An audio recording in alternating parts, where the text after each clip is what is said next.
International school of design India का CEO हूँ।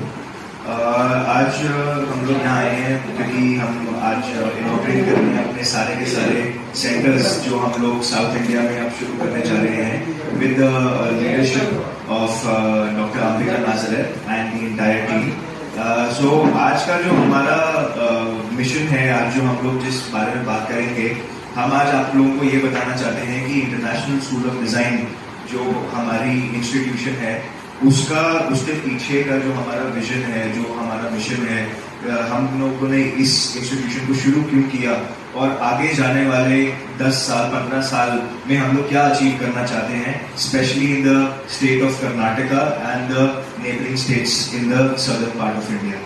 So international school of design 2011 में शुरू हुआ था और जो हमारे को फाउंडर्स हैं mister Sanjay Agarwal and mister Ravi Saptarishi, उन दोनों को they have more than 40 years of experience in design education. तो जो हमारी इंस्टीट्यूशन की लीडरशिप है उनको बहुत अच्छा एक्सपीरियंस है डिज़ाइन एजुकेशन सेक्टर का, और हमारा विजन डे 1 से यही था कि जो बच्चे अपने ही शहर में रह के एक अच्छी एजुकेशन को प्राप्त करना चाहते हैं उनके लिए कोई अपॉर्चुनिटीज स्पेशली डिज़ाइन एजुकेशन में उस टाइम नहीं थी। तो 12 साल पहले जब हमने शुरू किया तो हम लोगों ने यही डिसाइड किया कि हम हर शहर में, हिंदुस्तान के जितने भी शहर है वहां जाके सिटी सेंटर में कैंपसेस बनाएंगे और top quality of education provide करेंगे बच्चों को। तो जब हमने ये शुरू किया तो हम लोगों ने करीब 4 कोर्सेज से शुरू किया, लेकिन आज 11 साल बाद हमारे पास करीब 8 कोर्सेज हैं जो हम बच्चों को पढ़ा सकते हैं। और ये सारे के सारे 8 कोर्सेज बहुत पॉपुलर कोर्सेज हैं डिज़ाइन में, क्योंकि जितनी हमारी गवर्नमेंट का अगर आप एजुकेशन में प्रोपेगेंडा देखेंगे तो सब यही कह रहे हैं कि स्किल को बढ़ाना है, we have to nurture the talent of the youth, जिसमें हमें उनको और स्किल एजुकेशन को बढ़ावा देना है। तो ಸೌತ್ ಇಂಡಿಯಾಗೆ ಎಸ್ಪೆಷಲಿ ಕರ್ನಾಟಕಕ್ಕೆ ಮಾರ್ಕೆಟಿಂಗ್ ಹೆಡ್ ಆಗಿದ್ದೀನಿ. ಇಂಟರ್ನ್ಯಾಷನಲ್ ಸ್ಕೂಲ್ ಆಫ್ ಡಿಸೈನ್ ಇದು ಏನಂತ ಅಂದ್ರೆ ನಮ್ಮ ಸಂಸ್ಥೆನಲ್ಲಿ ನಾವು ಡಿಫ್ರೆಂಟ್ ಟೈಪ್ಸ್ ಆಫ್ ಡಿಸೈನ್ ಕೋರ್ಸ್ಗಳನ್ನ ಅಳವಡಿಸಿದೀವಿ. Fashion design, interior design, graphic design, animation and VFX, photography, fashion styling, jewellery design, ಈ ತರ ಕೋರ್ಸ್ಗಳಿದೆ. ಇದರಲ್ಲಿ ಏನೇ ಪ್ರಯೋಜನಗಳು ಅಂತಂದ್ರೆ, ನಾವು ಫ್ಯಾಷನ್ ಡಿಸೈನ್ ಮಾಡಿದಾಗ ಎಷ್ಟೋ ಜನ, ಈಗ ಹುಡುಗರು ಎಲ್ಲರಿಗೂ ಇಂಟ್ರೆಸ್ಟ್ ಇದೆ. ನಮ್ಮ ಫಿಲ್ಮ್ ಇಂಡಸ್ಟ್ರಿ ನಲ್ಲಿ ತುಂಬಾ ಆಪರ್ಚುನಿಟೀಸ್ಗಳಿದೆ. ಅದು ಹೊರಗಡೆ ನಾವು ಹುಟ್ಟಿರೋದೇ ಬಟ್ಟೆಗಾಗಿ, ಊಟಕ್ಕಾಗಿ ಅಂತ ಹೇಳ್ತಾರೆ. ಸೊ ಫ್ಯಾಷನ್ ಡಿಸೈನ್ ಅನ್ನೋದು ಈಗ ಹೇಗೆ ಮಾರ್ಕೆಟ್ ಅಲ್ಲಿ ಡಿಫ್ರೆಂಟ್ ಟೈಪ್ಸ್ ಆಫ್ ಫ್ಯಾಷನ್ ಬರ್ತಾ ಇದೆ, ಹಾಗೆ ನಾವು ಅಪ್ಡೇಟ್ ಆಗ್ತಾ ಇದ್ದೀವಿ. ಅಂಡ್ ಹಾಗೆ ಅಪ್ಡೇಟ್ ಆಗಿರೋ ತಕ್ಕಂತೆ ನಮ್ಮ ಮಕ್ಕಳುಗಳು ಕಲಿತಾ ಇದ್ದಾರೆ. ಅಂಡ್ ನಮ್ಮ ಫ್ಯಾಕಲ್ಟೀಸ್ಗಳು ವೆಲ್ ವರ್ಸ್ಡ್ ಆಗಿದ್ದಾರೆ ಅಂಡ್ ತುಂಬಾ ಎಕ್ಸ್ಪೀರಿಯನ್ಸ್ ಫ್ಯಾಕಲ್ಟೀಸ್ ಇರೋದು ನಮ್ಮಲ್ಲಿ ಇಡೀ ಸೌತ್ ಇಂಡಿಯಾದಲ್ಲಿ. ಇಡೀ ಇಂಡಿಯಾದಲ್ಲಿ 60+ ಇನ್ಸ್ಟಿಟ್ಯೂಷನ್ಸ್ಗಳಿದೆ. ಇದೆಲ್ಲ ಹಿಮಾಲಯನ್ ಗರಿವಾಲ್ ಯೂನಿವರ್ಸಿಟಿ ಅಂತ ಒಂದು ನಾರ್ತಲ್ ಯೂನಿವರ್ಸಿಟಿ ಇದ್ರ ಜೊತೆಗೆ ಟೈಅಪ್ ಆಗಿದ್ದಾರೆ. ಜೊತೆಗೆ ನಮ್ಮಲ್ಲಿ design, bachelors of design, diploma, masters, MBA ಈ ತರ ಕೋರ್ಸ್ಗಳಿದೆ. ಅಂಡ್ ಇದರಲ್ಲಿ ನೀವು 4 years ಡಿಗ್ರಿ ಮಾಡ್ಬೋದು, 3 years ಡಿಗ್ರಿ ಮಾಡ್ಬೋದು, ಅಂಡ್ 2 years ಡಿಪ್ಲೊಮಾ ಕೋರ್ಸ್ಗಳಿದೆ, 1 year ಡಿಪ್ಲೊಮಾ ಕೋರ್ಸ್ಗಳಿದೆ. 10th ಬೇಸ್ ಆದ್ಮೇಲೆ ಡಿಪ್ಲೊಮಾಗೆ ಆಪ್ಟ್ ಮಾಡ್ಕೋಬಹುದು ಸ್ಟೂಡೆಂಟ್ಸ್. ಅಂಡ್ ಸೆಕೆಂಡ್ PUC ಆದ ನಂತರ ಡಿಗ್ರಿ ಡೈರೆಕ್ಟ್ ಆಗಿ ಜಾಯಿನ್ ಆಗ್ಬೋದು. ಅಂಡ್ ಸ್ಟೂಡೆಂಟ್ ಎಕ್ಸ್ಚೇಂಜ್ ಪ್ರೋಗ್ರಾಮ್ಸ್ ಅಂತ ಇರುತ್ತೆ, ಪ್ಯಾರಿಸ್ ನಲ್ಲಿ, ದುಬೈನಲ್ಲಿ ಅಂಡ್ US ಅಲ್ಲಿ. ಸೊ ಇಷ್ಟು ಕಂಟ್ರೀಸ್ ಅಲ್ಲಿ ನಾವು ಸ್ಟೂಡೆಂಟ್ ಎಕ್ಸ್ಚೇಂಜ್ ಪ್ರೋಗ್ರಾಮ್ಸ್ ಅಂತ ಇರ್ತೀವಿ. 21 days ಅಂತ ಏನ್ ಹೇಳ್ತೀವಿ, ಆ 21 days ಅಲ್ಲಿ ಹೋಗಿ ಅಲ್ಲಿ ಕಾಲೇಜ್ಗಳಲ್ಲಿ ವಿಸಿಟ್ ಮಾಡಿ ಅಲ್ಲಿದ್ದ ಎಕ್ಸ್ಪೀರಿಯನ್ಸ್ ಶೇರ್ ಮಾಡಿಕೊಂಡು ಅಲ್ಲಿದ್ದು ಏನೇನು ಹೇಳ್ಕೊಡ್ತಾರೆ ಅದನ್ನೆಲ್ಲ ಅಳವಡಿಸ್ಕೊಂಡು ನಾವು ಇಲ್ಲಿ ಬಂದು ಇಂಪ್ಲಿಮೆಂಟ್ ಮಾಡ್ತೀವಿ.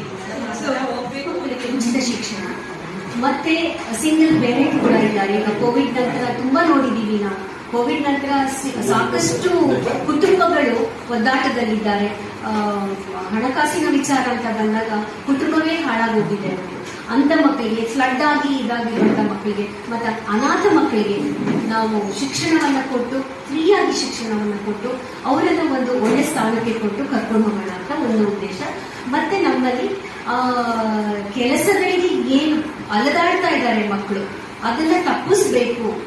ಅವ್ರಿಗೆ ಆದಷ್ಟು ಬೇಗ ಅವರಿಗೆ ಕೆಲಸ ಸಿಗ್ಬೇಕು, ಅವರ ಕಾಲ ಮೇಲೆ ಅವರು ನಿಂತ್ಕೊಳ್ಬೇಕು.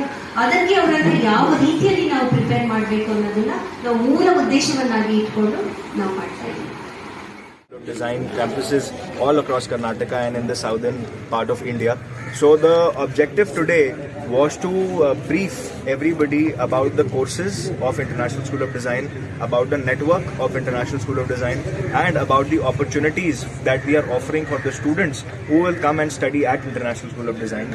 So the whole idea of our institution is that we are a skill education institution, which means that we provide courses in design education such as fashion designing, interior designing, graphic designing and animation.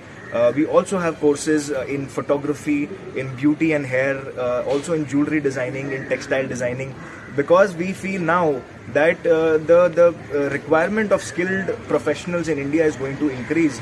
I will give you an example. You know, you want to make a small home of say 500 square feet also, but today you will hire a professional interior designer to decorate the house because you want it done by a professional. So just by that one example, you will understand that there is a lot of requirement of skilled and trained professionals in the country, and it is going to increase in the next 10 years. So we are providing this opportunity for all students from 10th pass, 12th pass, graduate, working professionals, all different kinds of students who can come to us and study certificate, diploma, bachelor's and master's courses. ಒಂದು ದೊಡ್ಡ ಹೆಜ್ಜೆ ಹಾಕ್ಕೊಂಡಿದ್ದೀವಿ ಇದರಲ್ಲಿ ಮಹಿಳಾ ಸಬಲೀಕರಣಕ್ಕಾಗಿ ಬಡ ಮಕ್ಕಳಿಗಾಗಿ ಕೆಲವೊಂದು ಸ್ಕಾಲರ್ಶಿಪ್ಗಳನ್ನ ಕೊಟ್ಟು ಮತ್ತು ತೀರಾ ಕಡು ಬಡವರಿದ್ದಾರೆ ಅಂತ ಹೇಳಿದ್ರೆ ಅಂಥ ಮಕ್ಕಳಿಗೆ ಆರ್ಥಿಕವಾಗಿ ಹಿಂದುಳಿದಂಥ ಮಕ್ಕಳಿಗೆ ಉಚಿತ ಶಿಕ್ಷಣವನ್ನು ಸಹ ಕೊಡ್ತಾ ಇದ್ದೀವಿ.